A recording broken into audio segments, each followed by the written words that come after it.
toda y dar el boleto a semifinales a la selección uruguaya. উরুগুয়ের কাছে ছন্নছাড়া football খেলে অবশেষে টাই ব্রেকারে হেরে কোপা আমেরিকার কোয়ার্টার ফাইনাল থেকে ছিটকে গেল 9বারের চ্যাম্পিয়ন ব্রাজিল। অ্যালিজান্ট স্টেডিয়ামে সেমিফাইনালে ওঠার আনন্দে যেমন উরুগুয়ে করেছে বাঁধ ভাঙা উদযাপন, অন্যদিকে ব্রাজিলের ডাগআউট ছিল শোকস্তব্ধ। তবে ব্রাজিলের কোচ ডরিভাল সবকিছু ভুলে সামনের দিকেই এগিয়ে যেতে চান। 2022 কাতার বিশ্বকাপের পর কোয়ার্টার ফাইনাল থেকে ছিটকে যায় ব্রাজিল। তারপর থেকেই দলটি যাচ্ছে নানান রকম ঝামেলার মধ্য দিয়ে। প্রধান কোচের দায়িত্ব থেকে পদত্যাগ, ব্রাজিল ফুটবল ফেডারেশনে অসন্তোষ, খেলোয়াড়দের চোট, ইনজুরি, সব ঝামেলার প্রভাব পড়েছে মাঠের পারফরম্যান্সেও।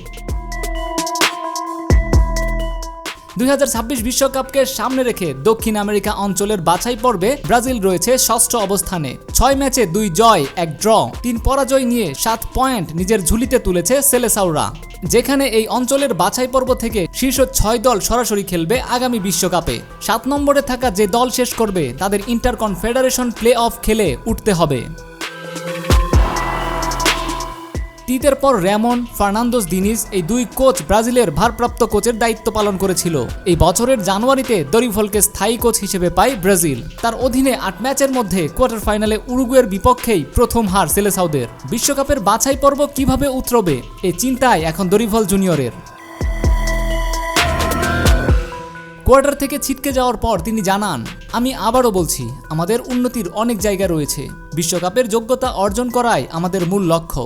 বর্তমানে আমরা কনমেবলে 6 নম্বরে আছি, যেটা মোটেও কোনো ভালো অবস্থা নয়। কোপা আমেরিকার দল ঘোষণার সময়ই ব্রাজিল ভক্ত সমর্থকদের মন ছিল খারাপ, কারণ চোটের সঙ্গে লড়াই করতে থাকা নেইমার ছিলেন না কোপার দলে।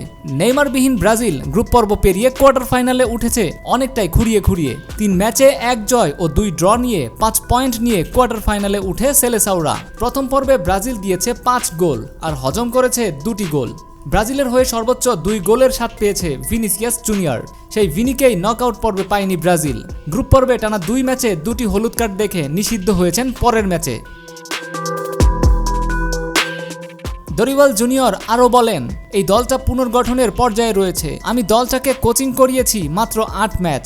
একটা প্রক্রিয়ার মধ্য দিয়ে আমাদের যেতে হবে। এই যাত্রায় অনেক বিপদ সংকুল পথ যে পাড়ি দিতে হবে সেই ব্যাপারে আমরা সতর্ক ছিলাম। তবে এখন আমরা নকআউট পর্ব থেকে ছিটকে গিয়েছি, যা আমরা কখনোই আশা করিনি।